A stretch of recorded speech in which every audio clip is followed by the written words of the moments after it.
તો ગાઈઝ આપણે આવી ગયા છીએ વાનું ખાવા માટે ને જો આ કેટલું બધું છે આ બનાવી રાખ્યું છે ઓહો કેટલી બધી વેરાયટી છે જો આ છે ભજીયા સમોસા ભજીયા ભૂંગળા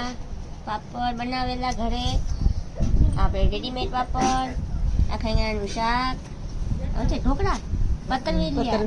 ભૂંગળા બટેટા ચટણી ઓહો બહુ મહેનત કરી આપણે આવી ગયા છીએ વાનો ખાવા અને આ જો કેટલું બધું બનાવ્યું